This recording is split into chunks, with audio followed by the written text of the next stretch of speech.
நம்ம மத்தியில் இருப்பது ஒரு பெரிய சந்தோஷம். ஆண்டவருக்கு என்று இருக்கிற ஜீவன் உள்ள சாட்சிகளில் அவர்களும் ஒருவர். ஆண்டவர் இன்னைக்கும் அற்புதம் செய்யறாரு. நம்ம இன்னைக்கு அற்புதம் செய்யறாரு அப்படின்னு நம்ம சொல்ல முடியுமா? சும்மா தலைவலி போற அற்புதம் இல்ல, உயிரே போற அற்புதம். உயிர் ஆண்டவரை வச்சு ஜீவனோட வச்சு ஊழியம் செய்ய வைக்கிறாருன்னா எவ்வளவு பெரிய சாட்சி அது. ஆமென் சொல்லுங்க. அல்லேலூயா. மாதிரி ஆண்டவர் அவங்களை வச்சிருக்காரு, பயன்படுத்தி வருகிறார். இந்த நாள்ல அவங்க வந்திருப்பது ஆமென் நமக்கு நல்லது. கர்த்தர் அவர்களோடு ஆமென் அவங்க மூலமா ஆண்டவர் நம்மோடு கூட பேசுவார். நான் எதுவும் அவங்ககிட்ட சொல்லல. கர்த்தர் அவங்களை எப்படி நடத்துறாரோ அப்படி ஆமென் நம்ம மத்தியிலே அவங்க பயன்படுவோம். கரங்களை தட்டி நம்ம அருமையான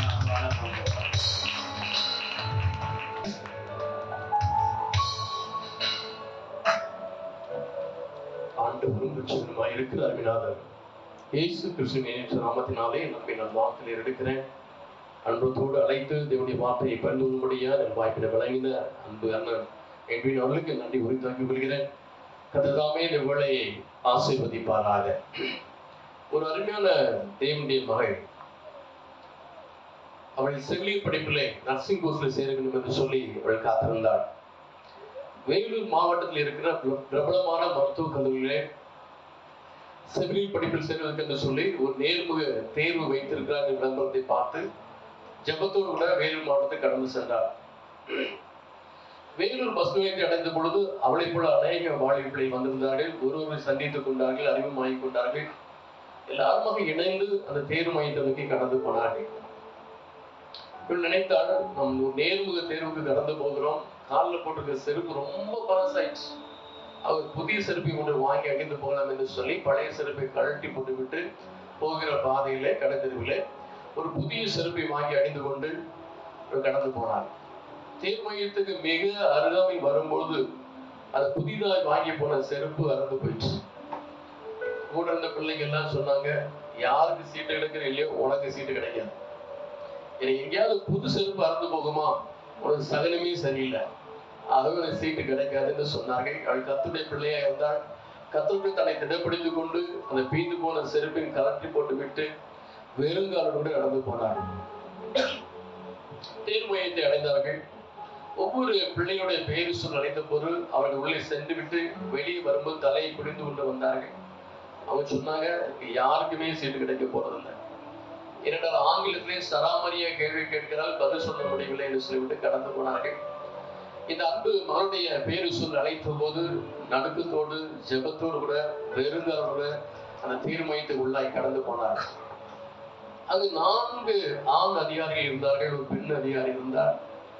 இந்த அன்பு மகளை நோக்கி பார்த்த மாத்திரத்திலே அந்த பெண் அதிகாரி எழுந்து சொன்னாங்க, இந்த பிள்ளைக்கு தான் சீட்டு கொடுக்கணும்னு சொல்லிட்டார். அல்லேலூயா.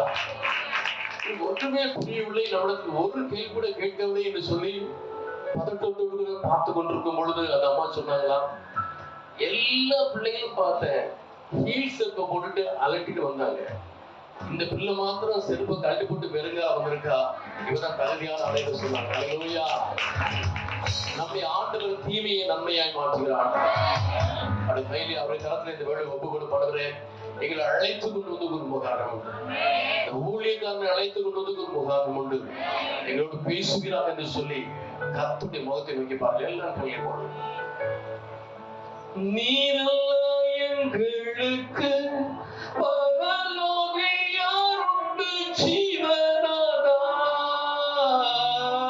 நீரெல்லாம் எங்களுக்கு பரலோகில் யாருண்டு ஜீவனாதா, நீரே அன்றி ஈகத்தில் வேறொரு தேசமில்லை வரமே, நீரே அன்றி ஈகத்தில் வேறொரு தேசமில்லை வரமே,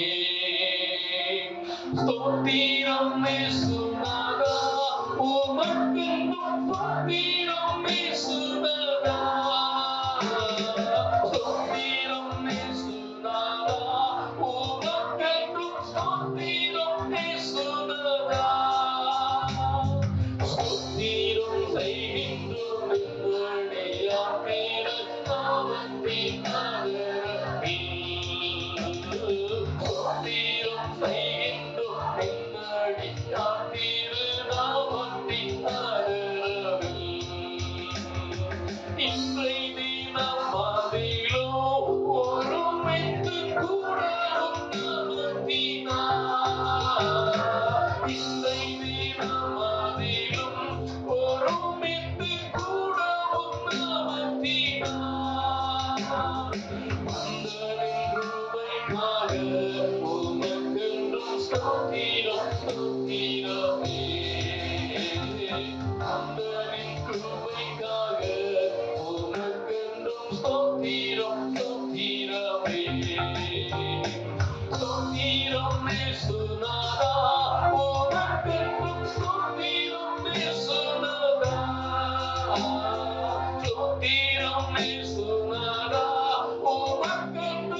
நேசிக்கிற பிதாவே, இந்த மகிமையான வேளைக்கு நன்றியை துதிக்கிறோம் அப்பா.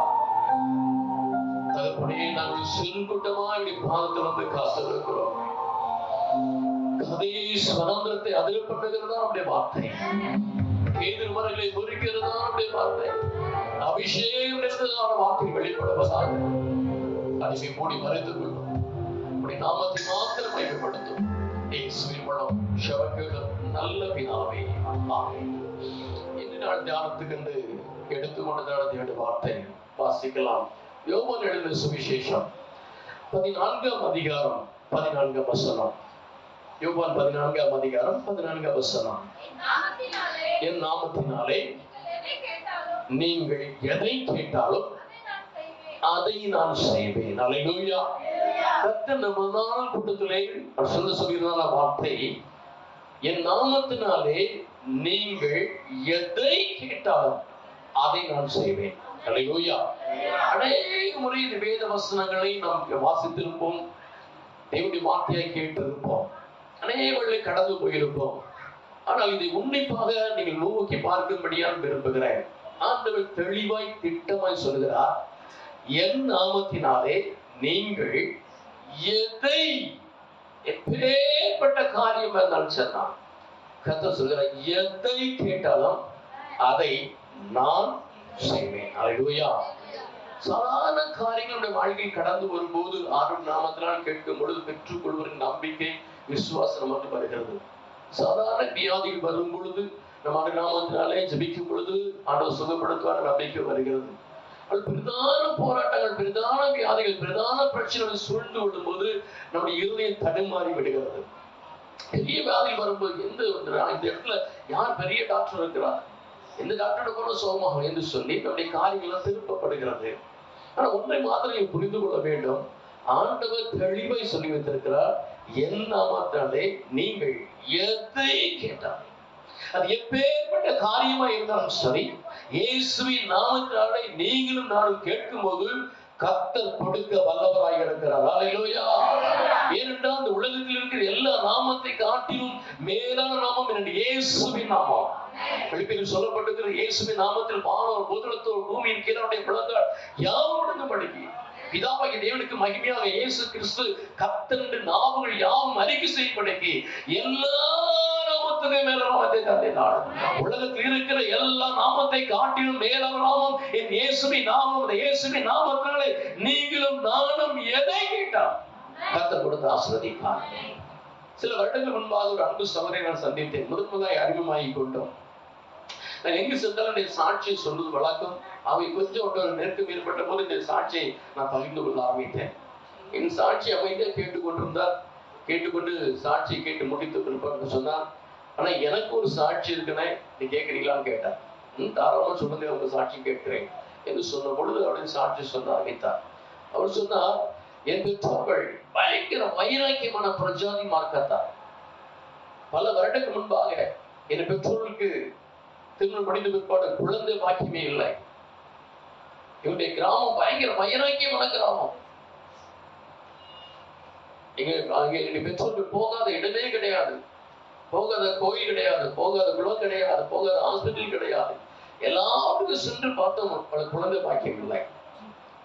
அந்த வேளை அந்த சமயத்தில் தானே ஒரு கர்த்தருடைய ஊழியக்காரர் கிராமத்துக்கு கடந்து வந்தார். நல்ல வெயில் அடித்துக் கொண்டிருந்தது. ஒரு தாகம் ஏற்பட்டபடினாலே என்னுடைய வீட்டுக்கு வந்து என் தாயாரிடம் தண்ணீர் கேட்டிருக்கிறார்.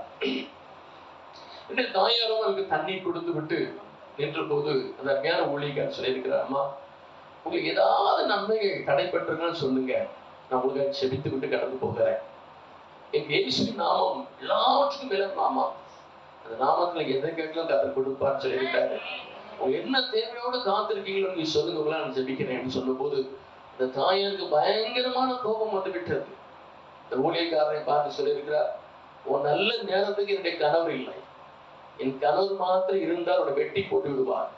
அந்த வைராக்கியமான பிரஜாதி மார்க்கத்தார் எங்க குலசாமியால் செய்ய முடியாத அவங்க இயேசுவை செஞ்சிட முடியும் போ என்று சொல்லி துரத்தி விட்டார். தன்னுடைய கணவர் வந்த போது இதை பார்த்து விட்டார், இப்படி ஒரு கிறிஸ்தவன் வந்து பேசினார் என்று சொல்லி அவருக்கு பயங்கர கோபம் வந்துச்சு. அடுத்த முறை ஊர் பக்கம் வந்து அவன் அடையாளம் காட்டி என்று சொன்னார். சில மாதம் கழித்து அதே ஊழியர் அதே கிராம வழியா கடந்து போனபோது இந்த தாயார் தன்னுடைய கணவரை பார்த்து கை நீட்டி சொன்னா, அன்னைக்கு நான் சொன்னேன் அல்லவா, அந்த மனிதன் தான் ஜெபிக்கிட்டு மாதிரி கேட்டான்னு சொன்னபோது கோவம் பயங்கரமா இருந்தது. பயங்கர சத்தமா அவனை கூப்பிட ஆரம்பித்தார். கூலிக்காரன் அவனை பார்த்து கடந்து வந்து சொன்னா, அவனுக்கு என்ன தைரியம் இருந்தா என் வீட்டுல வந்து ஜோமுட்டமான்னு கேட்டிருப்பேன். நான் சொன்ன தாழ்மையா சொன்ன, ஐயா அப்படி இல்லை, ஒரு வாழ்க்கையில எந்த குறை வந்தாலும் நீங்க ஆண்டவர் நீக்க முடியும். வாழ்க்கையில் இருக்கிற நன்மைக்காக, நன்மை வர வேண்டிய நன்மைக்காக ஜெபிக்க வேண்டும் என்று உந்தப்பட்டபடினால்தான் இனிமேல் அம்மா கேட்டேன் என்று சொன்ன போது பயங்கர கோபம் வந்துட்டு சொன்னா, 10 வருட மேலாக எங்களுக்கு குழந்தை பாக்கியம் இல்லை. எங்களுடைய எல்லா தெய்வத்திலும் நான் வேண்டி பார்த்துவிட்டே கிடைக்கல. எங்க எல்லா தெய்வத்தை காட்டும் உன் ஆண்டவர் பெரியவரா? சரி, இப்போ உனக்கு எனக்கு ஒரு பெரிய பந்தை வைத்துக் கொள்வோம். நீ இப்போ ஜோம் பண்ணா உங்க அனுமதி கொடுக்குறேன். உங்க ஆண்டவர் பெரியவர்னா என்னுடைய மனைவிக்கு குழந்தை பாக்கியத்தை கத்தர் கொடுக்கட்டும், உங்க ஆண்டவர் கொடுக்கட்டு. அப்படி கொடுத்தார் என்று சொன்னால் குடும்பமாக உன் சாமி ஏற்றுக்கொள்கிறேன்.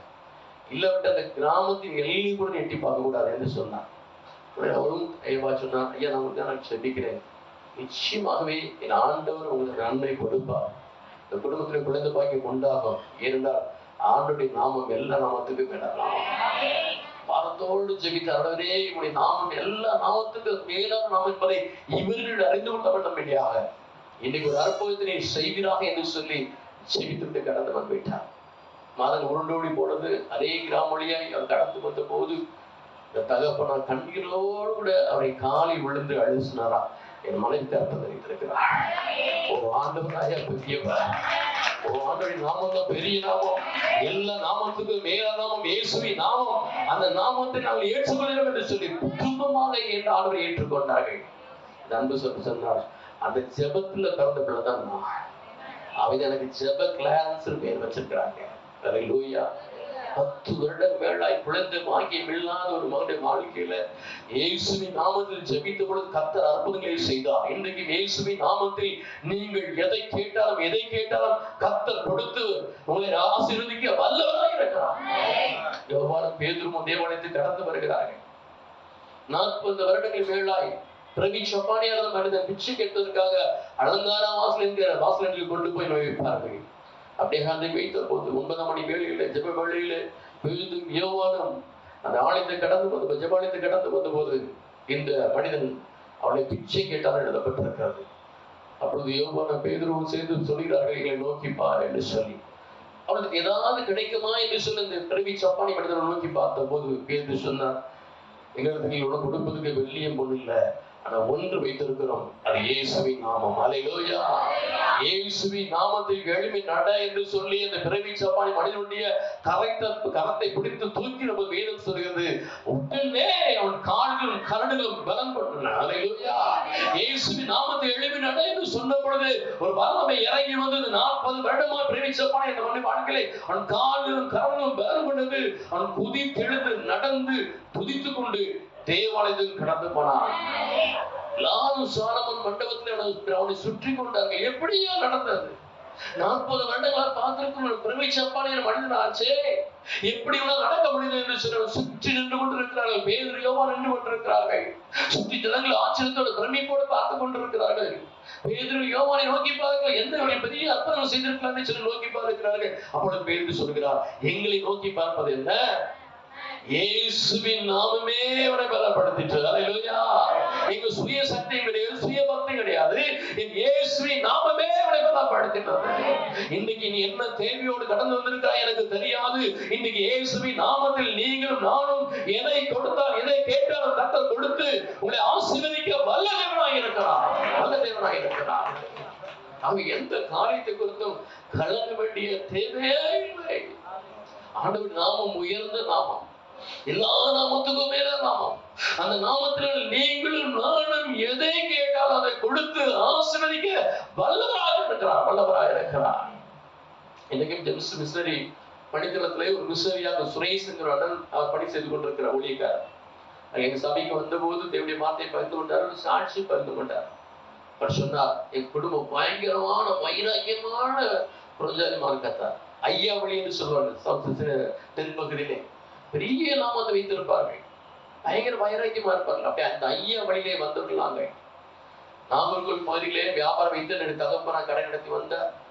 வியாபாரத்திலே நலிவு வர ஆரம்பித்தது. அந்த வேளையிலே என் சகோதரி இறுதி பலனப்பட ஆரம்பித்தது. நாகர்கோவிலே எல்லா மருத்துவர்கள் போய் காண்பித்தோம். கடைசியாக மிகவும் மிகவும் பலனப்பட ஆரம்பித்து விட்டார். மருத்துவரின் தகப்பனை கொண்டு சொன்னார்கள், ஐயாவுடைய மகள் பிழைக்க மாட்டார், இறுதி மிகவும் விலகிடப்பட்டு விட்டது, அவை கொஞ்ச நாட்கள் தான் வாழப்போகிறார், அவங்க வீட்டில் வச்சு அந்த கடைசி நாட்கள்ல சந்தோஷமாய் சமாதானமாய் பார்த்துக் கொள்ளுங்கள் என்று சொல்லி அனுப்பி வைத்தார்கள். வியாபாரம் சரியில்லாதபடினாலே வியாபாரத்தை மூடி விட்டார்கள். சொந்த கிராமத்துக்கு கடந்து வந்தார்கள். திருச்செந்தூர் பக்கத்துல ஒரு சின்ன கிராமம். இந்த கிராமத்திலே அவளை மறைத்து போறதுக்கு ஆயத்தமாக அவளை இந்த கிராமத்தில் கொண்டு போய் வைத்தார்கள். கரண்ட் வசதி கூட அந்த கிராமத்தில் கிடையாது. மறித்து போக போகிறாள் இந்த செய்தி கேட்ட சொந்தக்காரர்கள் உறவுகள் எல்லாம் அவளை பார்க்கும்படியாக கடந்து வந்தார்கள். வந்த பொழுது ஒரு அருமையான ஒரு சொந்தக்கார ஒரு அம்மாவும் கடந்து வந்தார். அவர் ஆண்டோடைய பிள்ளையா இருந்தார்கள். அது வரும்போது ஒரு பைபிளும் ஒரு ஆவிக்குரிய பத்திரிகையும் கையில் கொண்டு வந்தார்கள். அந்த அருமையான மகளிடம் கொண்டு சொன்னாங்க, அம்மா, ஐயா, அம்மா, நீ ரொம்ப சோர்ந்து போய் இருக்கும்போது இந்த வேத புஸ்தகத்தை எடுத்து வாசித்துப்பார். ஒருவேளை அது உனக்கு புரியவில்லை என்று சொன்னா இந்த ஆவிக்குரிய பத்திரிகையா எடுத்து நீ வாசித்துப்பார், நிச்சயமான பலன் உண்டாகும் என்று சொல்லிவிட்டு கடந்து போனார்கள். அந்த தினம் நான் அன்பு சொல்லி எடுத்து வேத புஸ்தகத்தை எடுத்து வாசிக்க ஆரம்பித்தார். ஒன்றும் புரியவில்லை. கடைசியாக அந்த ஆவிக்குரிய பத்திரிகை எடுத்து வாசிக்க ஆரம்பித்தார். ஒரு சாட்சி என்ற பகுதி இருந்தது, எழுதப்பட்டிருந்தது. மரண தருவாயிலே மரணத்தோடு போராடி கொண்டிருந்த போது இயேசு கிறிஸ்து எனக்கு ஓய்வு கொடுத்தார், என்னை வாழ்வழித்தார் என்ற சாட்சி எழுதப்பட்டிருந்தது. அப்படி படித்து விட்டார். ராத்திரி வேளை வந்தது, நள்ளிரவு வந்தது. திடீரென்று ஒரு மூச்சு விட்டு அமைத்தது. அவரால் பேச முடியவில்லை. புரிந்து விட்டது. இறுதி மிகவும் மரணப்பட்டு விட்டது. இவர் மறிக்க போகிறோம் என்று சொல்லி தன் தகப்பனை கூடும்படியாய் பேரை சொல்லி அழைத்த போது சத்தம் வரவில்லை. அவள் எழுப்பி நடக்கவும் முடியவில்லை. தவித்துக் கொண்டிருக்கிறார். மரணத்தோடு போராடி கொண்டிருக்கிறாள். அப்பொழுதுதான் மத்தியானம் படித்த அந்த சாட்சி ஞாபகத்துக்கு வந்தது. மரண தருவாயிலே இருந்த என்னை இயேசு கிறிஸ்து உயிர்ப்பித்தார், என்னை வாழ வைத்தார் என்று சொல்லி அவள் கண்ணீர் விட்டு அழ ஆரம்பித்தார். இயேசுவே, இயேசுவே, ஆண்டவரே, விபத்து எனக்கு அதிகமா தெரியாது, மத்தியான பத்திரிகையில வாசித்தேன், நீ ஜீவன் கொடுக்கிற ஆண்டவர் என்று சொல்லி, நீ வாழ வைக்கிற ஆண்டவர் என்று சொல்லி எழுதப்பட்டிருந்தது. ஐயா, எனக்கு மனம் இறங்க மாட்டீர்களா? என் தகப்பனை கூட எனக்கு அழைக்க முடியவில்லை, நான் மரணத்தோடு போராடி கொண்டிருக்கிறேன், எனக்கு உயிர் பிச்சை கொடுக்க மாட்டீரா என்று சொல்லி கண்ணீர் படித்து ஆண்ட நோக்கி கதறி கொண்டிருக்கிற திடீர்னு கிராமத்திலே மணி அடிக்கிற ஓசை எழுப்பிட்டது. நாட்டில் நள்ளிருளே தேவாலயத்திலே மணி அடிக்க மாட்டார்கள். நள்ளிருளே தேவாலய மணியுடைய ஓசை எழுப்ப ஆரம்பித்தது. அந்த ஜன்னல் ஓரத்தில் திடீர்னு வெளிச்சம் பிரகாசிக்க ஆரம்பித்தது. அந்த வீட்டுக்குள்ள அந்த வெளிச்சம் கடந்து வந்தது. அந்த வெளிச்சத்துல இயேசு கிறிஸ்து தரிசனமானார். அல்லேலூயா. நான் சும்மா கதை சொல்லல, உண்மையா நடந்த சம்பவம். அந்த இயேசு கிறிஸ்து தரிசனம் சொன்னா, மகளே பயப்படாதே, நீ அழைத்த இயேசு கிறிஸ்து நான். அல்லேலூயா. உன்னையும் நான் வாழ வைப்பேன் என்று சொல்ல கரத்தை வைத்த போது ஒரு பெரிதான வல்லமை மேல் கடந்து வந்தது. அவள் சத்தமா இயேசு கிறிஸ்துவை துதிக்க ஆரம்பித்தார். ஆண்டவரே இயேசுவே நன்றி, இயேசுவே நன்றி என்று சொல்ல ஆரம்பித்தார். ஆண்டவர் மறைந்து போனார். சத்தத்தை உயர்த்தி இயேசுவே நன்றி நன்றி என்று சொல்லும்போது பக்கத்து அறையில இருந்த பெற்றோர் ஓடி வந்தார்கள். அவங்க சொன்னாங்க, அம்மா என்னம்மா இயேசு கூப்பிடுறேன்னு சொல்லும்போது சொன்னா, என் மரணத்தோடு போராடி கொடுத்தப்பா இயேசு கிறிஸ்து அறையில் வந்தார், எனக்கு சுகத்தை கொடுத்தார், உயிர் பிச்சை கொடுத்தார், வாழ வைத்திருக்கிறார் என்று சொன்ன போது அந்த குடும்பமே ஆண்டவரை ஏற்றுக்கொண்டார்கள். இன்னைக்கு அந்த அன்பு சகோதரி அமெரிக்க தேசத்திலே உயிரோடு வாழ்ந்து கொண்டிருக்கிறார். அவருடைய சகோதரன் இன்றைக்கு ஜெம்ஸ் படித்திரத்திலே மிஷனரியாய் பணி செய்து கொண்டிருக்கிறார்கள். எந்த நாமத்துக்கும் மேல நாமம் இயேசுவின் நாமம். எவ்வளவு பெரிய காரியமா இருந்தாலும் கர்த்தர் கொடுத்து ஆசீர்வதிக்க வல்லவராய் இருக்கிறார். ஆனா ஒன்றை புரிந்து கொள்ள வேண்டும், எல்லாரும் இயேசுவின் நாமத்தை உபயோகப்படுத்த முடியாது. வசனத்தை வாசிக்கலாம். அப்போஸ்தலர் நடபடிகள் 19ஆம் அதிகாரம் 13ஆம் வசனத்திலிருந்து வாசிக்கலாம், 17 வரைக்கும் வாசிக்கலாம். அப்போஸ்தலர் நடபடிகள் 19ஆம் அதிகாரம் 13ஆம் வசனத்திலிருந்து.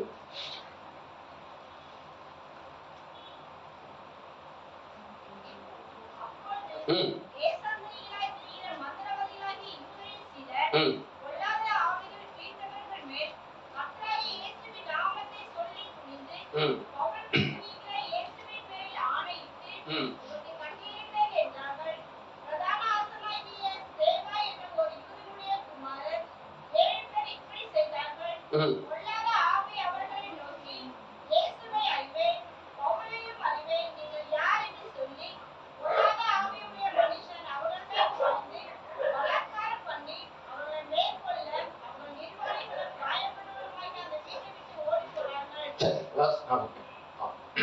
பிரதான ஆசாரியனா இருந்த சேவாவுடைய 7 பிள்ளைகள் எல்லாம் மந்திரவாதிகளா இருந்தார்கள். அவங்க என்ன பண்ணாங்க, இயேசுவின் நாமத்தை துணிந்து சொல்லும்படியாய் என்ன பண்ணாங்க, அவனுக்கு பிசாசு பிடித்த மனிதன் மேல இயேசு நாமத்தை உபயோகப்படுத்தினார்கள்.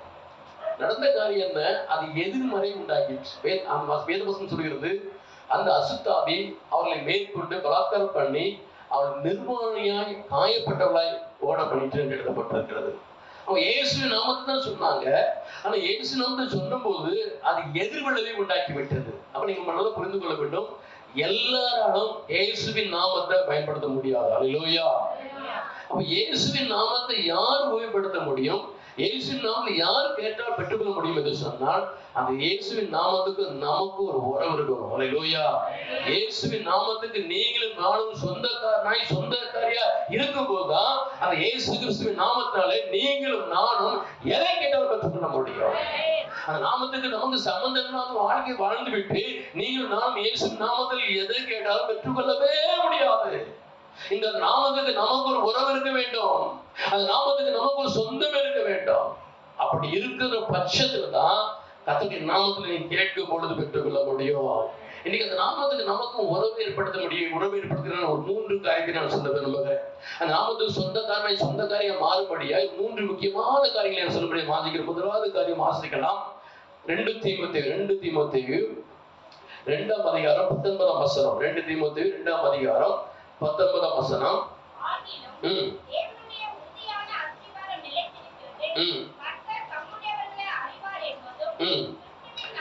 கிறிஸ்துவின் நாமத்தை சொல்கிற எவனும் அநியாயத்தை விட்டு விலக கடவன்.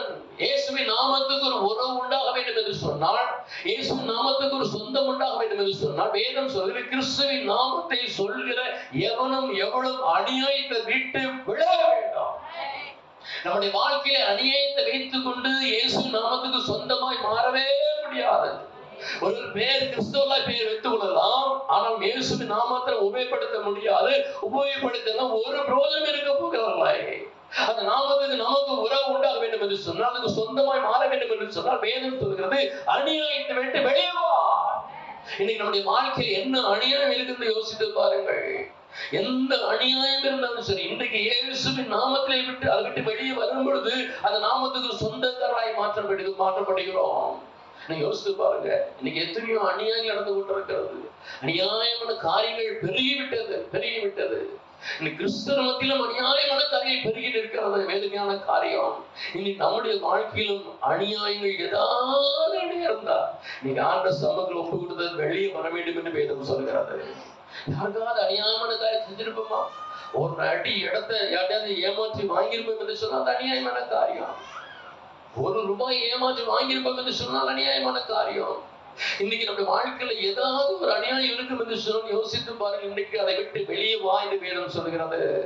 ஏனென்றால் அநியாயம் செய்கிறவன் தேவனுடைய ராஜ்யத்தை சுதந்திரிப்பதில்லை என்று வேதம் சொல்கிறது. அநியாயக்காரர் தேவனுக்கு அருவருப்பானவன் என்று வேதம் சொல்கிறது. இன்னைக்கு உங்க வாழ்க்கையில் எந்த அநியாயம் இருந்தாலும் சரி, இன்னைக்கு அந்த அநியாயத்தை விட்டு வெளியே வரும்படியாக கர்த்தர் அழைக்கிறார். சபைக்கு ஒரு பெரிய ஆசை, இயேசு கிறிஸ்துவை பார்க்கணும்னு சொல்லிட்டு. அவன் ஒரு உயரம் குறைந்த மனிதனா இருந்தபடினாலே ஒரு காட்டத்தை மரத்தில் ஏறி உட்கார்ந்து கொண்டிருக்கிறார். இயேசு கிறிஸ்து கடந்து வருகிறார்.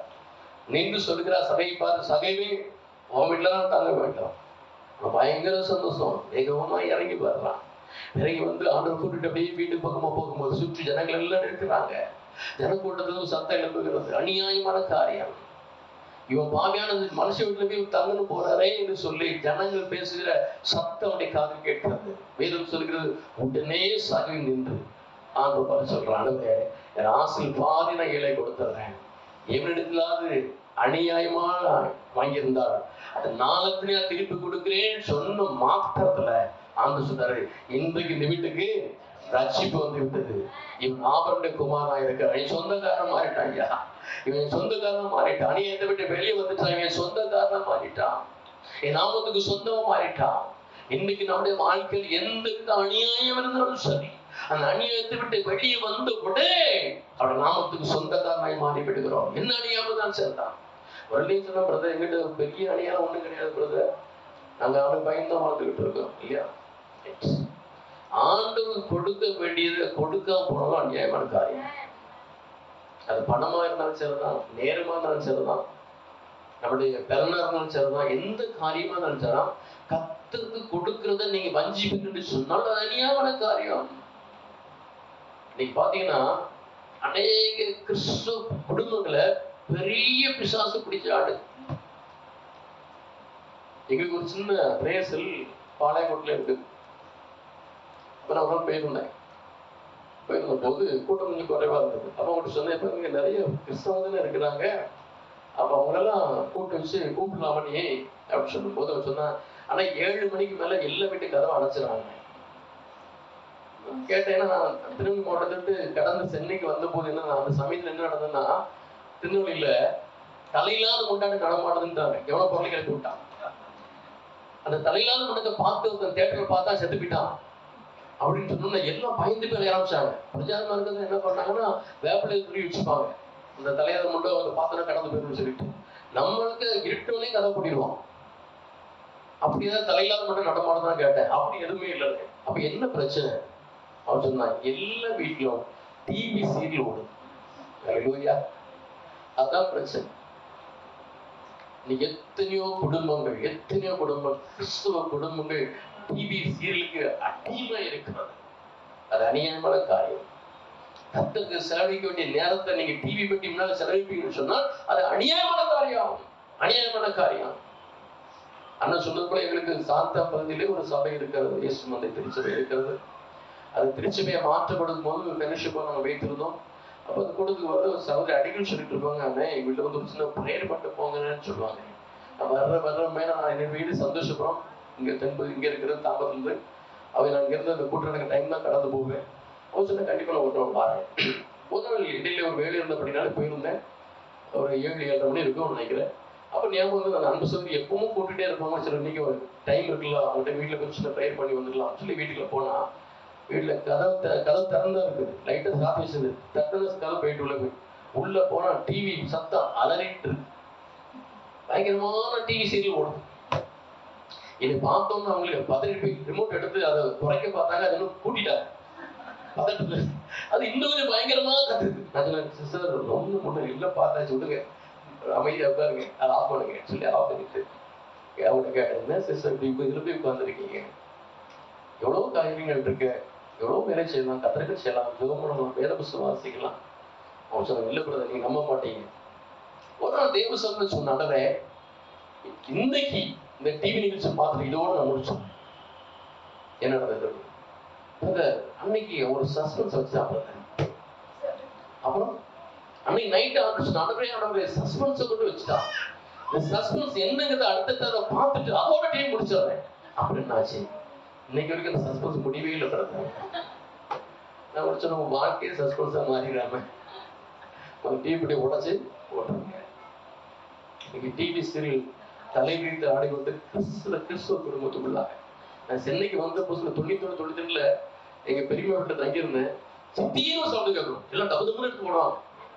சித்தின்னு ஒரு சீரியல் அப்ப பயங்கர பிரபலம், சித்தின்னு சவுண்டு, அவ்வளவுதான். இன்னைக்கு சித்தி மாமா அத்தை பாட்டி தாத்தா என்ன பேரமோ வந்துட்டு இல்லையா.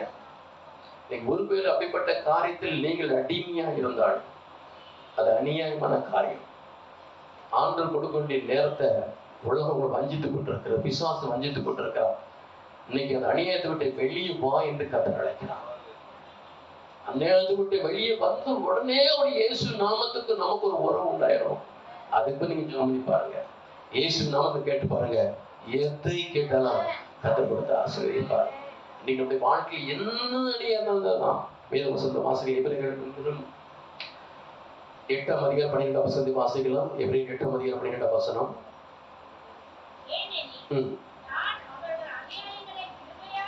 நான் அவருடைய அநியாயங்களை கிருபையாய் மன்னித்தேன், பாவங்களையும் அக்கிரமங்களையும் இனி நினையாதிருப்பேன். நான் சொல்றது அவங்க அநியாயத்தை நான் கிருபையா மன்னிப்பையா. என்ன அநியாயமா இருந்தாலும் சரிதான், நீங்க அவங்க கிருபையா மன்னிச்சுருவேன். இனிமே அந்த அக்கிரமங்கள் பாவங்கள் நான் நினைக்கவே மாட்டேன்னு கதை சொல்றாரு. நீங்க ஆண்டு சொல்ல என் அநியாயங்களை கிருபையா மன்னிக்கப்பா. அந்த இன்னைக்கு எல்லாத்தையும் ஒப்பு கொடுத்துறேன். உங்களுக்கு கொடுக்க வேண்டிய நேரத்தை கொடுக்காத படிப்பு ஏமாச்சிருக்கிறேன். உமக்கு என்று பிரயாசப்படாதபடிக்கு நான் ஏமாற்றி இருக்கிறேன். என்ன அநியாயம் இருந்தாலும் சரிதான். இன்னைக்கு ஆண்டவரே என்னை கிருபையா நிகழ்ச்சியில ஒரு வார்த்தை சொல்லுங்க. கர்த்தர் அவனை கிருபையை மன்னிப்பார். அதை ஒருபோதும் நினைக்க மாட்டார். நீங்க அநியாயத்தை வெளியே வந்த உடனே இயேசுவின் நாமத்துக்கு உங்களுக்கு ஒரு உறவு உண்டாயிரும். அதுக்கு பிறகு நீங்க ஜெபம் பண்ணி பாருங்க. இயேசுவின் நாமத்துக்கு ஜெபம் பண்ணி பாருங்க. கர்த்தர் பெரிய காரியம் செய்வார். இதுவரைக்கும் தடைப்பட்ட நன்மைகள் தேடி வரப்போகிறது. தடைப்பட்ட ஆசீர்வாதம் தேடி வரப்போகிறது. இயேசுவின் கிறிஸ்துவின் நாமத்தில் நீங்கள் எதை கேட்டாலும் கர்த்தர் கொடுத்து உங்களை ஆசீர்வதிப்பார். இரண்டாவது காரியங்கள் வாசிக்கலாம். வசனத்தை எபிரேயர் எழுதுற நிருபம் 13ஆம் அதிகாரம். எபிரேயர் எழுதுற நிருபம் 13ஆம் அதிகாரம் 15ஆம் வசனம். எபிரேயர் 13:15 வாசி கேட்கலாம். அப்படி நாமத்தை துதிக்கும் முதலில் கனியாகிய ஸ்தோத்திர பலியை அவர் மூலமாய் எப்பொழுதும் தேவனுக்கு செலுத்த கடவோம். முதலாவது இயேசு நாமத்தை சொல்லுகிற எவ்வளவு அநியாயத்தோடு வெளியே வரணும். இரண்டாவது வேதம் சொல்லுகிறது அவருடைய நாமத்தை துதிக்கும் முதலில் கனியாகிய ஸ்தோத்திர பலியை அவர் மூலமாக எப்பொழுதும் தேவனுக்கு செலுத்த கடவான். வேதவசனம் சொல்லுகிறது ஆண்டவரை துதிக்க அவர் நாமத்தை துதிக்க அவர் நாமத்துக்கும் நமக்கும் ஒரு உறவு உண்டாயிருந்தோம். அல்லேலூயா. என்ன பிரச்சனை வந்தாலும் சரிதான், என்ன போராட்டங்கள் வந்தாலும் சரிதான், என்ன நெருக்கங்கள் வந்தாலும் சரிதான், என்ன குறைவு வந்தாலும் சரிதான், நம்முடைய வாழ்க்கையில துதியின் சத்தம் பெருக வேண்டும். உங்க வீட்டுக்குள்ள துதியின் சத்தம் பெருக இயேசுவின் நாமத்துக்கும் அந்த உங்களுக்கு ஒரு உறவு உண்டாயிரும். கர்த்தர் உங்க வீட்டை ஆசீர்வதிக்க வல்லவராக இருக்கிறார். மறந்து போகாதீங்க. நம்ம ஜெபிக்கிற ஜெபம் எல்லாம் இங்கிருந்து பரலோகத்துக்கு கடந்து போகிறது. ஆனா துதிக்கும் போது வேதம் சொல்கிறது, துதியில் மத்தியில் வாசம் பண்ணுகிற ஆண்டவர் நீங்க துதிக்க அவர் இறங்கி வந்து உங்களை ஆசீர்வதிக்க வல்லவராக இருக்கிறார். அல்லேலூயா. இன்னைக்கு நம்ம நெருக்கங்கள் பெருகும்போது துதியை வெட்டி விடுகிறோம். இல்லை ஏதாவது கூட்டணி வச்சு துதியார வச்சுதான் துதிக்கிறோம். அப்படி இல்லை.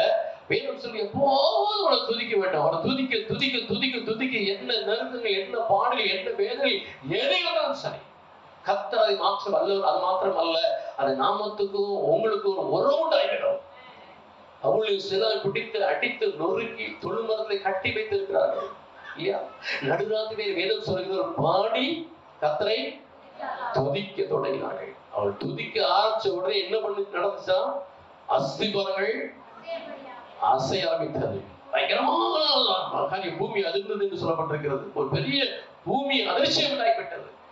வேதம் சொல்கிற அடைக்கப்பட்ட கதவுகள் தானாய் திறந்து விட்டது. அல்லேலூயா. இன்றைக்கு ஒருவேளை வாழ்க்கையில் என்னென்ன கதவுகள் அடைக்கப்பட்டிருக்கிறதோ அது தானாய் திறக்கும். நீங்க துதிக்க உங்களுக்கு அடைக்கப்பட்ட கதவுகளை கர்த்தர் திறக்க போகிறார். வேதம் சொல்கிறது அவன் கற்று எல்லாம் கலந்து போயிடுச்சு. அல்லேலூயா. ஒருவர் இன்னைக்கு ஏதோ ஒரு கற்றில் மத்தியில் நீ வாழ்ந்து கொண்டிருக்கலாம், நீ கட்டப்பட்டவர்களாய் வாழ்ந்து கொண்டிருக்கலாம். இன்னைக்கு கர்த்தரை துதிக்க எல்லா கட்டளை உடைக்க போகிறார். உனக்கு அடைக்கப்பட்ட கதவுகளை திறக்க போகிறார். நன்மை வரவிட்டாதபடிக்கு அடைக்கப்பட்ட கதவுகள் இயேசுவின் நாமத்தில் திறக்கப்பட போகிறது. நீ துதிக்க அந்த கதவுகள் எல்லாம் தானாய் திறந்து விடும். ஒரு 3 வருடங்கள் முன்பாக நான் பீகார் பாட்னா கடந்து போயிருந்தேன். அங்க 3 நாள் குருசேட் நடத்தினார். அங்க செய்து கொடுக்க முடியாது கடந்து போயிருந்தேன். போயிருந்த போது 2ஆம் நாள் கூட்டத்துல ஒரு மனிதனை கொண்டு வந்தார்கள். முடிந்த போது நான் உட்கார்ந்து கொண்டிருந்தேன். இந்த பக்கத்தில் முழங்கால் படிக்கிட்டா அந்த மனிதன் அவர்கள் மிஸ்டரிமான்னு சொன்னாங்க, ஆனா இவங்க ஜெபம் பண்ணணும்னு சொன்னாங்க. எதுக்காக ஜெபம் பண்ணணும்னு கேட்ட போது அவர் சொன்னாங்க, நேற்று கூட்டத்துல நீங்கள் ஆராதித்துக் கொண்டிருக்கும் போது ஆராதனை வேளையில இந்த மனிதனை உள்ள அழைத்து கொண்டு வந்தோம். 10 வருடங்களால் பைத்தியம் பிடித்த மனிதன் 10 வருடத்துக்கு முன்பாக நன்றாய் வாழ்ந்து கொண்டிருந்தாள். ஒரு இருட்டிலே ராத்திரி பகுதியிலே ஏதோ பூனை போல ஒரு உருவம் தோண்டி இருக்கிறது. காட்டு பகுதியிலே ஒரு கல்லை எடுத்து அந்த பூனையை எரிந்திருக்கிறார். எரிந்த போது அதிலிருந்து அசுத்தாவின் மேற்கொண்டு நிமித்தமா பைத்தியமா மாறிவிட்டான். உங்களுக்கு எல்லா கிராமத்துக்கும் எனக்கு தெரியும், பைத்தியக்காரனை வாழ்ந்து கொண்டிருந்தான். இந்த கூட்டத்துக்கு இடையாவது கொண்டு வந்து சொல்லி நம்முடைய சகோதரனை பிடித்து கொண்டு வந்தார்கள். நீங்கள் அந்த துதிக்கிற வேளையில தேவனத்துக்குள்ள கால் வச்ச உடனே கர்த்தரை வல்லமை தொட்டுட்டு அல்லேலூயா. இன்னைக்கு புத்தி தெளிந்தவனாய் உட்கார்ந்து ஜெபிக்க சொன்னா அவன் அந்த போய் ஜெபம் கூட்டு போங்கன்னு சொன்னான். அல்லேலூயா. வேற நான் கை வச்சு ஜெபம் பண்ணல, அவனுக்காண்டி ஜெபம் பண்ணல, துதிச்சுட்டு வந்தோம். அந்த துதியின் பிரசனத்தில் வந்த உடனே கர்த்தர் அவனுக்கு எல்லா கட்டளையும் கலந்து போட்டார். அல்லேலூயா. துதி பெரிய காரியம் இந்த வாழ்க்கையில் செஞ்சு போட்டான்.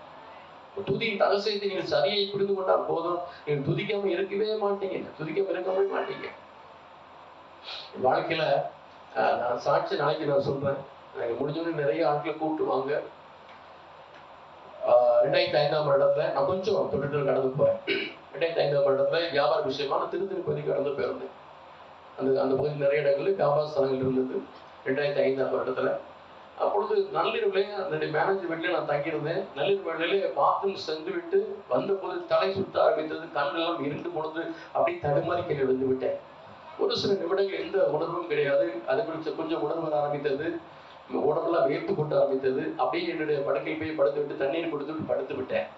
காலையில் எழுந்தபோது விரதம் இல்லை, சாப்பிட்றதுக்கு மனசும் இல்லை, ஒரு இட்லி கூட சாப்பிட முடியல. எப்படி தட்டுத்த மாதிரி சென்னைக்கு கார் எடுத்து கொண்டு வந்து ஒரு சின்ன டாக்டர் காண்பித்த போது ஒரு சொன்னா, தம்பி ஒரு ரத்த துடிப்பெல்லாம் குறைவா இருக்கிறது, நாளைக்கு காலையில வா உன் பிளட் எடுத்து டெஸ்ட் பண்ணணும்னு சொன்னாங்க. அடுத்த நாள் காலையில எலும்பு கூட பலம் கிடையாது. அடுத்த காலம் எலும்பு கூட பலம் கிடையாது. ஆகவே நாங்கள் ஆஸ்பத்திரிக்கு போகல. ஒரு அடி எடுத்துதான் கண்ணில் இருண்டு விட மயங்கி விழுந்து விடுவேன். மாலை வேளையில் மனைவி கட்டாயப்படுத்தி கேம்ப் ரோடு பக்கத்துல ஒரு ஹாஸ்பிட்டல் சின்ன கிளினிக்காக கூட்டு போனேன். அப்ப டாக்டர் சொன்னா, அப்படியே உனக்கு காலையில் தான் வர சொல்லி இப்போ வந்திருக்கியே அப்படின்னாரு. நான் சொன்னேன், டாக்டர் எனக்கு ரொம்ப பலனமா இருக்கிறேன், எனக்கு கொஞ்சம் ட்ரிப்ஸ் மாதிரி ஏற்றுடுங்க. உடனே அவர் சொன்னார், இங்க வசதி இல்லை, பக்கத்துல கிறிஸ்துதாஸ் பக்கத்துல ஆஸ்பத்திரிக்கு அங்கே போங்க அப்படின்னு சொல்லி எனக்கு வைத்தார். கிறிஸ்துதாஸ் ஹாஸ்பிட்டல் கொண்டு போனாங்க. அங்கே ட்ரிப்ஸ் ஏற்றினார்கள். எனக்கு பிளட் எடுத்து டெஸ்ட் கொண்டு போனார்கள். மீண்டும் டெஸ்ட் எடுக்க வந்தபோது என் மனைவி அந்த ஒரு சிஸ்டரை பார்த்து கேட்டாங்க, அவங்க ரசிக்கப்பட்ட சிஸ்டர், அவரை பார்த்து கேட்டாங்க, இந்த கணவனுடைய ரத்த அணுக்கெல்லாம் சரியா இருக்கிறதா? அவங்க சொன்னாங்க, அவர் இந்த சமயத்தில் பேசிக்கிட்டு இருப்பது ஒரு ஆச்சரியமான காரியம். அவர் ரத்தமெல்லாம் குறைந்து விட்டது, இதன் மத்தியிலே உயிரோடு இருப்பது பெரிய ஆச்சரியமான காரியம். அப்படிதான் எங்களுக்கு நம்பிக்கை, மீண்டும் ரத்தத்தை எடுத்து பரிசோதிக்கப்படியே வந்திருக்கிறோம், வேகமா வேற ஏதாவது பெரிய மருத்துவரை கொண்டு போங்கள் என்று சொன்னார்கள். 2005ஆம் வருடம் 5ஆம் மாதம் 5ஆம் தேதி நேராக முகப்பில் இருக்கிற ஒரு ஆஸ்பத்திரி கொண்டு போனார்கள். அவர் சொன்னார், உடம்புல ரத்தமே இல்லை, எங்கிட்ட ஏற்ற அளவுக்கு ரத்தம் கிடையாது, பிளேட்லெஸ் மாத்திரம் ஒரு பாக்கெட் ஏற்றுகிறோம், இது உடனடியாக பக்கத்தில் இருக்கிற விஜய மருத்துவமனை கொண்டு போங்கள், இல்லாவிட்டால் அப்பளம் கொண்டு போங்கள் என்று சொன்னார்கள். 5ஆம் தேதி ராத்திரி வேளையில விஜயா மருத்துவமனை கொண்டு சேர்த்தார். ராத்திரி முழுவதும் ரத்தங்கள் ஏற்றப்பட்டது, பிளேட்லெஸ் ஏற்றப்பட்டது. காலையில் தாமஸ் ஜார்ஜ் டாக்டரை சந்தித்தார். அவர் சொன்னார், இந்த அளவுக்கு ரத்தம் குறைந்து போயிருக்கும் என்று சொன்னால் 3 காரியம் ஏதாவது ஒன்று சம்பவித்திருக்க வேண்டும். ஒன்று, ஹெவி இன்ஃபெக்ஷன், அதிக நோய் தொற்றாக இருக்க வேண்டும், இல்லவென்றால் டிபி வியாதி முத்திருக்க வேண்டும், இல்லவென்றால் இரத்த புற்றுநோயா இருக்க வேண்டும். இந்த 3ல இரத்த புற்றுநோய் மாத்திரம் இருக்கக்கூடாது, மற்றதெல்லாம் எல்லாம் நாங்கள் ட்ரீட்மெண்ட் கொடுத்துருவோம். ஆகவே எனக்காக ப்ரே பண்ண என்று சொல்லிட்டு போயிட்டார். இந்த 3க்கு டெஸ்ட் எடுத்தாங்க. எல்லாத்துக்கும் டெஸ்ட் எடுத்தா ஒரு பிரச்சனை இல்லை. இந்த பிளட் கேன்சர் சொல்லி போன் மேல பயாப்சி என்ற டெஸ்ட் எடுத்தாங்க. உடம்ப பெண்ட் பண்ணி வளைத்து பிடித்து வைத்துக் கொண்டார்கள். இந்த ஸ்பைனல் கார்டு அந்த முதுதண்டத்துல கடைசி எலும்புகளை ஊசியை ட்ரில் பண்ண ஆரம்பித்தார்கள். ஊசியை ட்ரில் பண்ணி அந்த எலும்புகளை ஊசி நுழையும் போது மரண வேதனை, இயேசுவே இயேசுவே என்று கதற ஆரம்பித்தேன். என் கால் கையும் பெண்ட் பண்ணி பிடித்து வைத்துக் கொண்டார்கள். அந்த எலும்புக்குள்ள போன் மேலாவை புரிந்து எடுத்து அதை அப்பளோ மருத்துவமனைக்கு அனுப்பி வைத்தார்கள். 3 நாள் கழித்து ரிசல்ட் வந்தது. அந்த ரிசல்ட் பேப்பரை என்னுடைய உறவினர் வாங்கி கொண்டு டாக்டர் வரைக்கும் காத்திருந்தோம். வந்த போது அதை எடுத்து பார்த்துட்டு என் மனைவி கேட்டார், அவங்க எத்தனை பிள்ளைங்க இருக்கிறாங்க? அவர் சொன்ன 2 சிறு பிள்ளைங்க இருக்காங்க ஐயா. அவர் சொன்ன, வரக்கூடாது வியாதி வந்திருக்கிறது, உன் கணவருக்கு வந்திருக்கிறது ரத்த புற்றுநோய், பிளட் கேன்சர். இதுக்கு எங்க ஹாஸ்பிட்டல்ல பெரிய ட்ரீட்மெண்ட் கிடையாது. கங்காதரன் கேன்சர் ஸ்பெஷலிஸ்ட் டாக்டர் இருக்கிறாரு, அவர் லீவ்ல போயிருக்கிறார். 1 வாரம் கழிச்சு அவர்கிட்ட போய் அவரை பார்த்து பேசிட்டு என்ன முடிவு எடுத்துக்கொள்ளுங்க சொல்லிவிட்டார். இரத்த புற்றுநோயின் போது குடும்பம் எல்லாம் ஆட தொடங்கிவிட்டது. அவர் சொன்ன டாக்டர் 1 வாரம் கழித்து சந்தித்தோம். கங்காதரன் பேப்பர்ஸ் எல்லாம் பார்த்துட்டு இருந்தார். அவரை பார்த்து கேட்டேன், டாக்டர் நான் ட்ரீட்மெண்ட் எடுத்தா ஆகணுமா? ஏன்னா என்ன ட்ரீட்மெண்ட் தான் பழைக்க முடியாது, இதுக்கு ட்ரீட்மெண்ட் எடுக்கணுமா? அந்த மைண்ட் நிலைமை, அந்த மனநிலை கூட கேட்க ஆரம்பித்தேன். அவர் சொன்ன, தம்பி நீனும் வெளியரங்கமாய் பேசுகிறாய், நானும் வெளியரங்கமா சொல்கிறேன். ஒரு நாய்ஸ் நாட்கள் ஒன்லி 30 days, 30 நாட்கள் தான் வாழ்க்கை. எந்த அளவுக்கு ஒரு ஜீவனை தப்பித்துக் கொள்ள பிரயாசப்படுகிறாயோ பிரயாசப்படு. அவர் அடையாள போக வேண்டாம், ஒன்று அப்போலோ ஹாஸ்பிட்டல், இல்லாட்ட வேலூர் சிஎம்சி, இல்லாட்ட டெல்லியில் ஒன்று சொல்றது 3க்கு போய் என்று சொல்லி அனுப்பி வைத்தார். என் மனை பைத்தியக்காரி போல ஓ என்று கதறி அழுது கொண்டே வந்தார். அதை பார்ப்பதற்கு முன்பாக முதல் நாள் அந்த ஹாஸ்பிட்டலில் நான் தங்கியிருந்த போது என் அறையில் வந்து ஜெபிப்பதற்காக எனக்கு தெரிந்த ஒரு சகோதரர், அந்த ஹாஸ்பிட்டல் வேலை செய்ய லேப்ல வேலை செய்கிற ஒரு சகோதரர் அங்கே இருக்கிற ஒரு அம்மாவை கூட்டு வந்தார் ஜெபிக்க மாட்டியா. அப்போ அந்த அம்மா சொன்னாங்க, தம்பி நம்ம ஆண்டவர் பெரியவர், நம்ம என்ன பண்ண போகிறோம், ஜெபம் பண்ண போகிறோம், நம்ம ஆண்டவர் துதிக்க போகிறோம் என்று சொல்லி நான், என் மனைவி, அந்த அன்பு சகோதரர், அந்த அம்மா 4 பேர் மாத்திரம் ஏசி உள்ள அறியாதபடினால கதவெல்லாம் அடைக்கப்பட்டிருந்தது. நல்ல சத்தமாக மனதின் ஆழத்திலிருந்து இருதயத்தின் ஆழத்திலிருந்து கர்த்தரை துதிக்க ஆரம்பித்தோம். அல்லேலூயா. கர்த்தரை துதிக்க துதிக்க துதிக்க துதிக்க பெரிய தேவனுடைய மகிமை இறங்கி வந்தது, பிரசன்னம் இறங்கி வந்தது. அந்த அம்மாவுடைய கண்கள் திறக்கப்பட்டு அவங்க சொன்னாங்க, கர்த்தருடைய கரத்தை பார்க்கிறேன். அந்த லுக்கிமியா என்கிற பிளட் கேன்சர் என்ற வார்த்தையை ஆண்டுடைய கரம் அழிக்கிறது பார்க்க தீர்க்க சொன்னாங்க. அதே போல கர்த்தர் அழித்து போட்டார். அல்லேலூயா. எந்த மாத்திரை கிடையாது, மருந்து கிடையாது. அது பிற்பாடு கர்த்தர் அந்த பலத்தை காட்ட எத்தனையோ மடங்கு பலத்தை கொடுத்து கர்த்தர் ஆசீர்வதித்து வைத்தார். அல்லேலூயா. எனக்கு இந்த சாட்சியை நான் முழுமையாக நாளைக்கு பயந்து கொள்கிறேன். இன்னைக்கு 57 வயது முடித்து வருகிற மாதத்துல 58ஆம் வயதுக்கு கடந்து போகிறேன். அந்த கேன்சர் டைம்ல ஒரு முடிவு கிடையாது, எதுவுமே முடிவு கிடையாது. கருத்து போய் உணவு சந்துக்குள்ள தான் இருப்பேன். இன்னைக்கு கர்த்தர் டை அடிக்காதபடி சாயம் பூசாரு கருப்பக்கத்தை வச்சிருக்கிறார். அல்லேலூயா. ஆண்டவர் பெரியவர். அவர் நாமத்தை துதிக்க துதிக்க துதிக்க தெய்வ பிரசன்னம் இறங்கி வந்தது. நம்ம சொன்னாங்க, ஆண்டவர் இரத்த புற்றுநோய் வார்த்தையை அழிக்கிறார். இன்னைக்கு வாழ்க்கையில கர்த்தரை துதிக்க துதிக்க துதிக்க உனக்கு விரோதமாய் வருகிற எல்லா தீங்கும் அழிக்கப்பட போகிறது. அது எப்பேற்பட்ட தீங்கா இருந்தாலும் சரி, இயேசுவின் நாமத்தில் அழிக்கப்பட போகிறது. நீ கர்த்தரை துதிக்கிற துதியில வளர்ந்து கொண்டே உன் குடும்பத்துக்கு எப்போது கர்த்தரை துதிக்கிற சத்தங்கள் பெருகட்டும் பெருகட்டும்.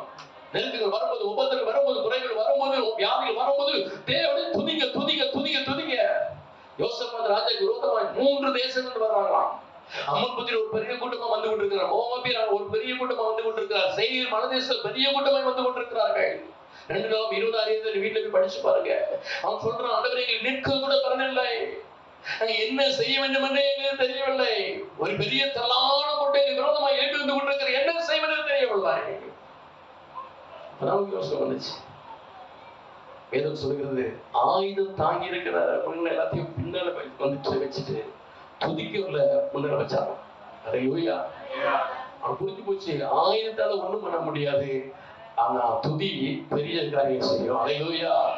வேதம் சொல்லுகிறது, அவன் துதிக்க தொடங்கின போது கர்த்தர் நல்லவர், அவர் கிருபை என்று பொழுது துதிக்க தொடங்கின போது அவர்கள் ஒருவருக்கு விரோதமாய் ஒருவரை கர்த்தர் எழுப்ப பண்ணினார். அவன் வெட்டுண்டு மறித்தார்கள். அல்லேலூயா.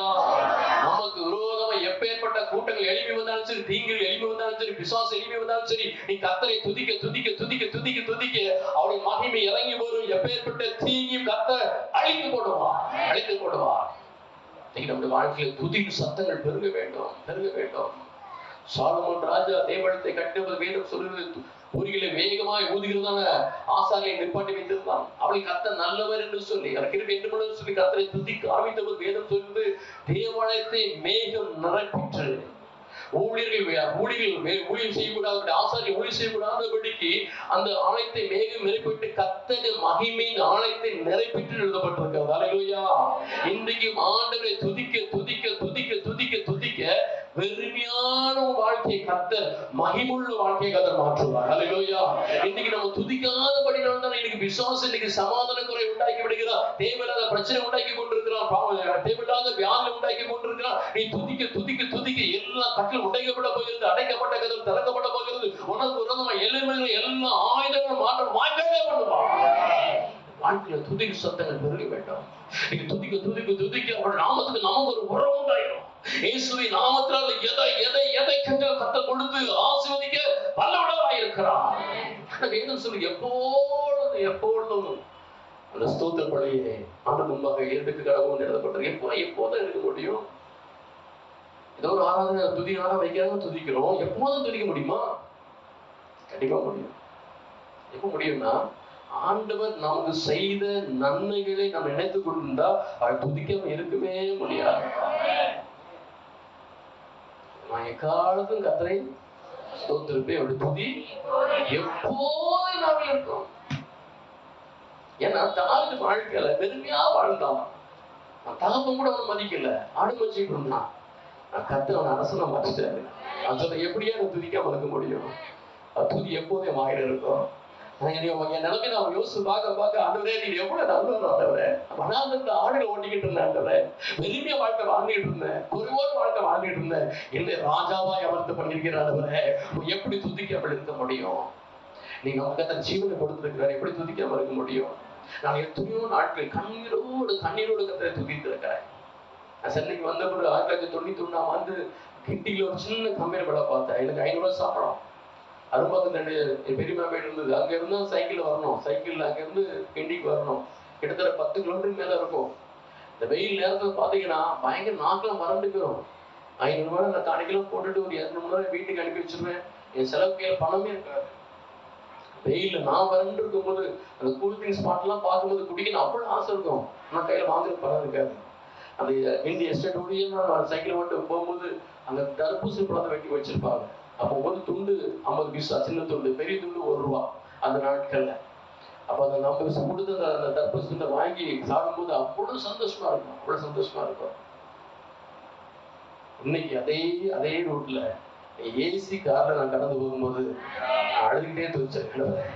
எவ்வளவு நல்லவரப்பா, 50 பைசா கொடுத்து தர்பூசணியோட வாங்க முடியாம எத்தனையோ கடந்து போயிருக்கிறேன்.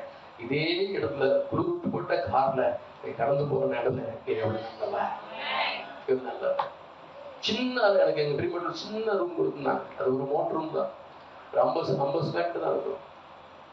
இன்னைக்கு 3000 அடி 3000 சதுரடிக்கு மேல ஒரு பெரிய வீட்டு கட்ட வச்சிருக்கிறாரு. எப்படி கட்டளை துதிக்காம இருக்க முடியும்? 30 நாட்கள் தான் வாழ்க்கை முடிய போதுன்னாங்க எம்ஜி ஹாஸ்பிட்டல்ல. நீங்க எத்தனை வருஷம் உயிரோடு இருக்கிறேன்? கிட்டத்தட்ட 20 வருஷங்கள் உயிரோடு இருக்கிறேன். எந்த மருந்து மாத்திரம் இல்லை. அன்னைக்கு இருந்து பலத்தோடு நீங்க அதிபலத்தை வச்சிருக்கிறாரு. நீங்க 57 வயசு முடிந்து 58 வயசுல கடந்து போற யாரு கேட்ட வயசு 38 தான். அல்லேலூயா. 2005 அந்த வயசு 38, அதோட ஸ்டக்காய் நின்றுட்டு. வேதம் சொல்லுது ஒரு வயதை திரும்ப வாழ வயது போல ஆக்குகிறார். அல்லேலூயா. எப்படி அவனை துதிக்காம இருக்க முடியும்? 2021 வருடம் 2வது ஆளா வந்துச்சு பாருங்க. 88% நுரையில் பாதிக்கப்பட்டு விட்டது. குளோபல் ஹாஸ்பிட்டல் சொன்னாங்க அவர் பிழைக்க மாட்டாரு, எங்கேயாவது ஒரு ஹாஸ்பிட்டல் சேருங்க. ஒரு ஹாஸ்பிட்டல் கிடையாது, குளோபல் சேர்க்க மாட்டாங்க, ஸ்கேன் மட்டும் பண்ணாங்க. அவர் பேச சத்தம் எனக்கு காரணம் கேட்குது, பிழைக்க மாட்டார், சீக்கிரம் எங்கேயாவது ஹாஸ்பிட்டல் சேருங்க. சென்னைக்குள்ள தேடி பார்க்க ஒரு ஹாஸ்பிட்டல் கிடைக்கல. ஆக்சிஜன் பாட்டோட சுத்திட்டு இருக்கிறோம். ஆக்சிஜன் இல்லாம ஒரு நிமிடம் கூட வாழ முடியாது. கடைசி பிரசவ பக்கத்துல ஒரு ஹாஸ்பிட்டல் கொண்டு போய் சேர்த்தாங்க. நாராயண ஹாஸ்பிட்டல் ஒரு ஹாஸ்பிட்டல். ஒரு சின்ன ஜபம் பண்ணேன். அடவே நாமத்துல எதை கேட்டாலும் அது தரும்னு சொல்லிருக்கீங்க. இயேசுவின் நாமத்தை நான் கேட்கிறேன். என் மருமக குழந்தை விட்டா இருக்கிறா, என் பேர பிள்ளைய நான் பார்க்கணும். எனக்கு உயிர்ப்பிச்ச கொடுங்க. கர்த்தர் பெரிய அற்புதம் பண்ணாரு. இன்னைக்கு இதே நோய்களோட எத்தனையோ இடங்களை கத்தி வச்சு பிரசவம் பண்றோம். ஆனா அன்னைக்கு இருந்த நோய்களோட இன்னைக்கு டபுள் மணி பழத்தை கத்தை கொடுத்துருக்கிறார். அல்லேலூயா. உயிரோடு வச்சிருக்கிறார். 2022 வருடம் என் மனைவி கூட்டுமச்சல்ல அரசாங்க பணியில டீச்சரா இருக்கிறார். தாமத்தை கொண்டு ஒரு பஸ் ஏற்ற விழாவும் 2022 வருஷத்துல அந்த பஸ் ஏற்றக்காண்டி தாமத்தை விட்டுட்டு திரும்பி வரும்போது அந்த கிறிஸ்டின் காலேஜ் பக்கத்தில் வரும்போது பயங்கரமான ஹார்ட் அட்டாக். வழியில் துடிக்க ஆரம்பிச்சிட்டேன். காரை நானும் ஓடிட்டு போயினா காரை ஓட்ட முடியல. வீட்டுக்கு தட்டு தர மாதிரி வீட்டுக்கு கொண்டு போயிட்டேன் வண்டியை. அப்புறம் உங்க கேம்புல கான்ஸ்டல் கூட்டு வருவாங்க. அங்கேருந்து டிப்ளமோ சொல்லிக்கு ஆம்புலன்ஸை கொண்டு போனாங்க. டாக்டர் சொன்னார் 3 இரத்த குழாயிலையும் அடைப்பு இருக்கு.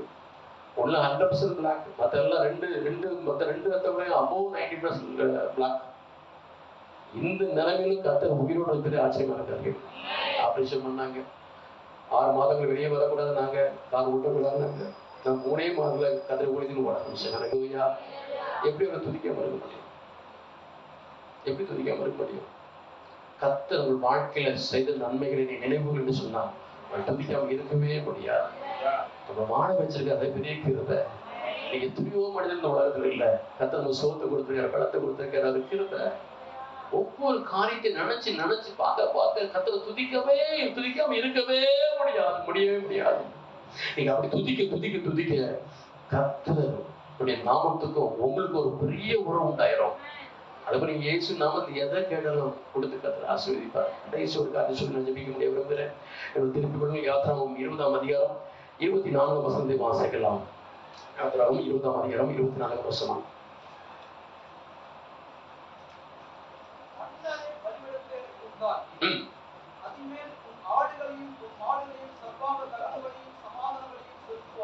நான் என் நாமத்தை பிரஸ்தாபப்படுத்தும் எந்த ஸ்தான இடத்திலும் வந்து உன்னை ஆசீர்வதிப்பேன். என் நாமத்தை பிரஸ்தாபப்படுத்த எந்த ஸ்தானத்தில் நான் வந்து உன்னை ஆசீர்வதிப்பேன். முதலாவது அநியாயத்தை விட்டு வெளியே வந்த போது நாமத்துக்கு நமக்கு உறவு உண்டாயிருது.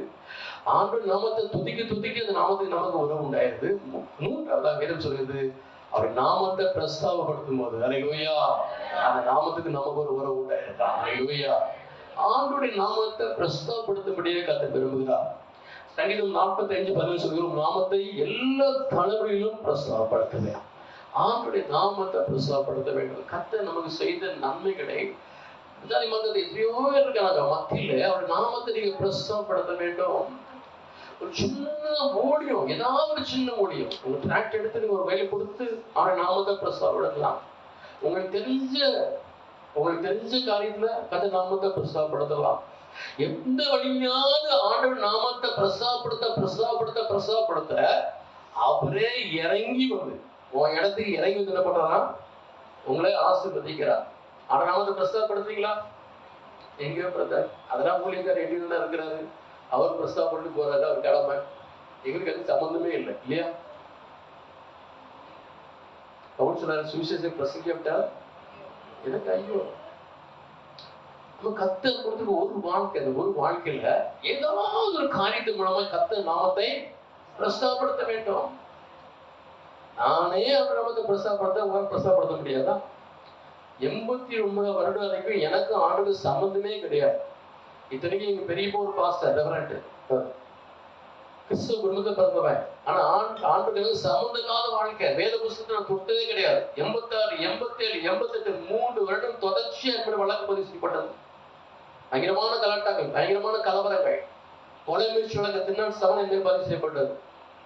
அப்படிப்பட்டதான வாழ்க்கை புனிதமான வாழ்க்கை வாழ்ந்து கொண்டிருந்தேன். 89 வருஷம் தான் கர்த்தரை தொட்டார். அல்லேலூயா. தொட்ட உடனே ஆண்டவர் நாமத்தை பிரஸ்தாபப்படுத்தும்படியாக ஓட ஆரம்பிச்சேன். அப்போ இது ஆண்டவர் வழிநடத்துற அண்ணன் சொன்னாங்க, தம்பி உடனே நான் பிபிசில டைரக்டரா போட்டுக்கேன்னு. எனக்கு தலையை சுத்திட்டு அவர் சொன்னேன், நான் மலை கூட சந்தை கஷ்டம் ஒதுங்க கிடையாது, இப்பதான் ரசிக்கப்பட்டு வந்திருக்கேன், என் வேத புத்தகத்தை நான் முழுசா வாசிக்கல, இப்ப கூட என்ன டைரக்டரா போட்டிருக்கீங்களே அப்படின்னா. இல்ல அதெல்லாம் ஒன்றும் பிரச்சனை இல்லை, அதெல்லாம் கர்த்தர் நடத்துவார். இப்போ ஒரு 3 நாள் ட்ரைனிங் கிளாஸ் வச்சிருப்பாங்க, ட்ரைனிங் கிளாஸ் முடிச்ச உடனே ஒரு டைரக்டரா நீங்க போக வேண்டியது அப்படின்னு. எவ்வளவு கஞ்சி பார்த்து விட மாட்டார், இப்படி தைட்டார். 3 நாள் ட்ரைனிங் கிளாஸ் வச்சாங்க, அதுக்கு ஒரு பேபிஸ் நடக்க ஆரம்பிச்சது. நான் டேரக்டர், எனக்கு டீச்சர்ஸ் இருப்பாங்க, நானே பிள்ளைங்களுக்கு நாங்கள் சொல்லிக் கொடுக்கணும் 10 நாள் கிளாஸ். நான் பயந்த மாதிரியே நேரிட்டது. ஒரு நாள் திடீர்னு ஒரு டீச்சர் வந்து கேட்டாங்க, அண்ணே ஒரு டவுட்னே, நான் தலை சுத்திச்சு. தெரியாதுன்னா பெரிய கேவலம், டேரக்டரா இருக்கலாம். நான் கேட்டேன் என்னமா டவுட் அப்படின்னு. மாறானா என்னென்ன அர்த்தம்னு கேட்டேன். நிஜமாவே இப்ப தெரியாது எனக்கு. நான் அப்படி உள்ளு வருது, இப்ப தெரியாதுன்னா பெரிய கேவலம், என்ன செய்யறதுன்னு பார்த்தேன். டக்குன்னு சொன்னேன், இன்னும் சின்ன கொஸ்டின் என்கிட்ட கேட்கல, போமா அப்படின்னு பேசிட்டேன். இதை ஊழியத்துக்கு ஆரம்ப நாட்டு நீ எத்தனையோ எனக்கு அதை நம்ம கொண்டு போறேன். எனக்கு போகாத இடமே கிடையாது. நாம பிரஸ்தாபப்படுத்தும் என்னையும் கத்தை பயன்படுத்தினா உங்களை பயன்படுத்தாம இருப்பாரா? ஐயோயா, கண்டிப்பா ஏதாவது பணியில கத்த நாமத்தை பிரஸ்தாபப்படுத்த அவர் இறங்கி வந்து உங்களை ஆசீர்வதிப்பார். இங்க இந்த பட்டத்துல அநேக ஜனங்கள் இருக்கிறாங்க. நீங்க ஆண்டை பத்தி என்ன சொல்லலாம், உங்க வாழ்க்கை செய்த நன்மைகளை சாட்சி அவங்க பத்தி சொல்லலாம். இடங்கள் பெரிய இடங்கள் இருக்குது, அநேகரை நீங்க உள்ளுக்கு கொண்டு வரலாம், ஆண்டை கொண்டு வரலாம். ஆனா நாமத்தை பிரஸ்தாபப்படுத்த வேண்டாம். நான் 2005 கேன்சர் இருக்கும்போது 2வது ட்ரீட்மெண்ட் நான் உள்ள போகும்போது அந்த தேஸ்டே பெல்லஷன் நடக்கும். நீங்க சிஎம்சி வந்திருந்தீங்க தெரியும். வேலைக்கிழமை தூரம் சிஎம்சி மருத்துவக் கல்லூரியில வந்து தேஸ்டே பெல்லஷன் ஒரு ஜெபக்கூடி நடக்கும். நிறைய பேர் இருப்பாங்க, அவங்களோட சிஸ்டர்ஸ், டாக்டர்ஸ் எல்லாம் இருப்பாங்க, பேஷண்ட் இருப்பாங்க, பெரிய கூட்டமா இருக்கும். அன்னைக்கு அந்த தேர்ஸ்டே பெல்லஷன் இதை நான் வேலைக்கிழமை தான் போய் நான் ஜாயின் பண்ண போகும்போது அவங்க கேள்விப்படுறேன், அந்த தேர்ஸ்டே பெல்லஷன்ல சாம் ஜெபத்தில் பேசுறாங்க. அவர் வந்து செக்கப்புக்கு வந்திருக்கிறாரு, வந்ததால வந்து என்ன பண்ணிட்டாங்க, அதை பேசுறதுக்கு சொல்லிட்டாங்க. அன்னைக்கு மீட்டிங் பேசுறது எனக்கு அவருடைய மெசேஜ் ரொம்ப பிடிக்கும். உடனே அங்கே இருக்கிற சிஸ்டர் பார்த்து, சிஸ்டர் லைன் போட்டுறாங்க, லைன் போட்டு நான் போக முடியாது, அந்த மீட்டிங் மட்டும் அட்டன் பண்ணிட்டு வந்து நான் அட்மிட் ஆகிறேன் அப்படின்னா, சரி பேருந்து நீங்க போயிட்டு வாங்கன்னு சொல்லிட்டாங்க. அப்போ அந்த தேஸ்டே ஃப்ரெண்ட்ஷிப் நான் உள்ள போனேன்னா அன்னைக்கு அந்த சார்ஜத்தில் நான் கொடுத்த பிரச்சனைனா, பகற்கால மட்டும் என்னை அனுப்பியுடைய கிரியை நான் செய்ய வேண்டும், ஒருவரும் கிரியை செய்யக்கூடாத நடக்கலாம்.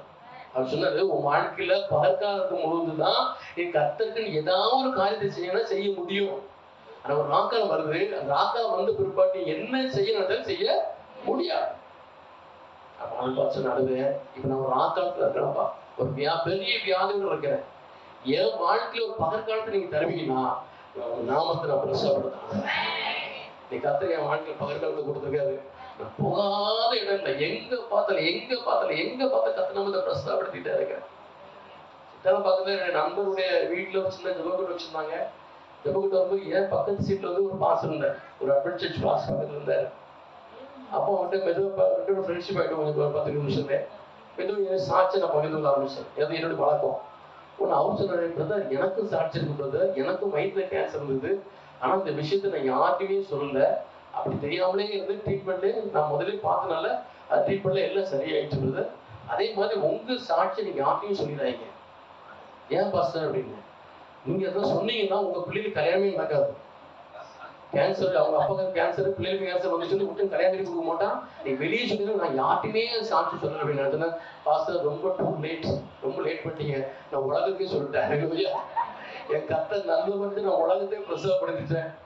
உண்மையாகவே சொல்றேன், தேவ சமூகம் சொல்றேன், என் பிள்ளைகளுக்கு கல்யாணம் ராஜா வீட்டு பிள்ளை கல்யாணம் நடந்துச்சு. அல்லேலூயா. அதுல என் பையன் கல்யாணத்தை என்னுடைய யூடியூப்ல என் சாட்சியை பார்த்துட்டு தான் என் மருமகளை தேடி வந்தாங்க. அந்த கேன்சர் சாட்சி பார்த்துட்டு தான் என் பிள்ளைக்கு பொண்ணு கொடுத்தாங்க. அவர் சொன்னா நீ யாருமே சொல்லிடாத, நாம பிரசவப்படுத்துறாரு. நான் பிரசவப்படுத்த அது இறங்கி வந்து கதிர ஆசிரியர். அல்லேலூயா. இன்னைக்கு என் பொண்ணு வந்து ஃபாரின்ல மெல்போர்ன்ல இன்னைக்கு திருமணம் பண்ணி நாங்கள் கடந்து போனா அங்க சொந்த வீடு வாங்கி இன்னைக்கு ஆசீர்வாதம் உட்காந்துட்டு இருக்கிறேன். அல்லேலூயா. ஆண்டு நாமத்தை பிரசவப்படுத்த கத்தர் இறங்கி வந்து ஆசீர்வதிப்பார். பகற்காலம் மட்டும்தான் கத்தருக்கு நேரம் செய்ய முடியும். நீ கத்தர் உங்க வாழ்க்கையில நல்ல பகற்காலத்தை கொடுத்துருக்கிறார். அதுக்கு எப்படியாவது எந்த வழியாவது நாமத்தை பிரசவப்படுத்தணும் பாரு. எங்களை இந்த பட்டணத்துல வச்சிருக்கிறதுக்கு ஒரு நோக்கம் உண்டு, ஒரு முகாரம் உண்டு. அடவுடைய நாமத்தை எந்த வழியாவது நான் பிரசவப்படுத்தி அடவுமை மயப்படுத்துன்னு சொல்லி பாருங்க. கர்த்தர் இறங்கி வந்து ஆசீர்வதிப்பா. அவர் நாமத்துக்கு ஒரு உறவு உண்டாயிரும். அதுக்கு பிற்பாடு இயேசுவின் நாமத்தில் எதை கேட்கலாம் கர்த்தர் கொடுத்து ஆசீர்வதிப்பார். எல்லாருமே இருக்கலாமா? உங்களை ஜெபிக்க போகிறேன்.